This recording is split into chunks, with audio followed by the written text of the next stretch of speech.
Biografi singkat Muhammad Iqbal. Muhammad Iqbal atau yang dikenal juga sebagai Allama Iqbal adalah seorang penyair, politisi, dan filsuf besar abad ke-20.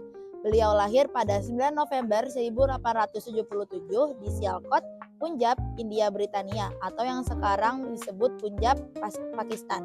Beliau wafat pada 21 April 1938 pada umur ke-60 di Lahore, Punjab, India Britania.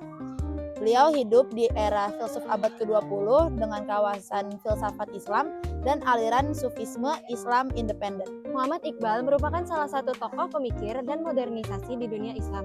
Ia mempunyai penampilan khas yang berbeda dengan pembaru lainnya. Ia cenderung pada pemikiran tasawuf.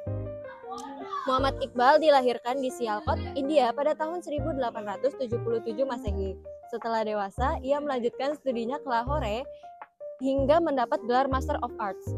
Atas dorongan Thomas W. Arnold, ia melanjutkan studinya lebih tinggi di Universitas Cambridge tahun 1905 Masehi untuk belajar filsafat. 2 tahun kemudian, ia pindah ke Munich, Jerman, hingga memperoleh gelar doktor dalam bidang tasawuf dengan disertasinya yang berjudul The Development of Metaphysics in Persia, perkembangan metafisika di Persia. Pada tahun 1008 Masehi, Iqbal kembali ke Lahore dan berpraktik sebagai advokat atau pengacara dan sebagai dosen filsafat.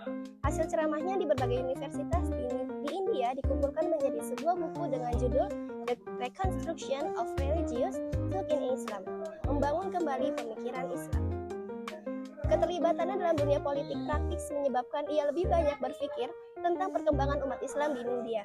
Ia pernah menjadi Presiden Liga Muslim tahun 1930 Masehi. Ia berpendapat bahwa kemunduran umat Islam disebabkan kejumudan berpikir umat yang hanya mementingkan persoalan agama tanpa memikirkan perkembangan dunia. Ide dasar pemikiran Muhammad Iqbal. Ide dasar pemikiran Muhammad Iqbal tentang dinamisme dan filsafat diri adalah konsep ego Hudi. Menurut Iqbal, ego adalah pendorong yang berbeda. Jadi hasil kreasi yang tercipta juga tidak sama. Iqbal meninggalkan beberapa karya penting di bidang filsafat dan sastra. Selain disertasi doktoralnya yang telah diterbitkannya menjadi buku, ceramahnya juga dianggap sebagai karya monumental. Buku itu merupakan renungan filosofisnya tentang manusia, agama, dan budaya.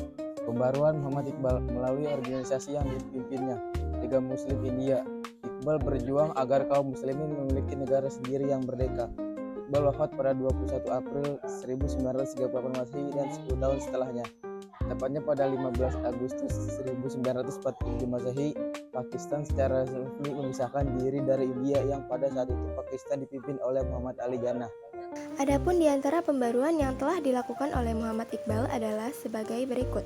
Yang pertama, ijtihad mempunyai kedudukan penting dalam pembaruan Islam.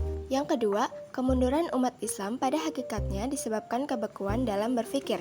Yang ketiga, perhatian yang berlebihan terhadap zuhud, hanya mementingkan akhirat dan tidak berpikiran keduniaan, membuat masyarakat tidak atau kurang memperhatikan masalah-masalah politik dan keduniaan serta kemasyarakatan. Yang keempat, umat Islam harus mengejar ketertinggalannya dalam menguasai sains dan teknologi untuk menyaingi Barat.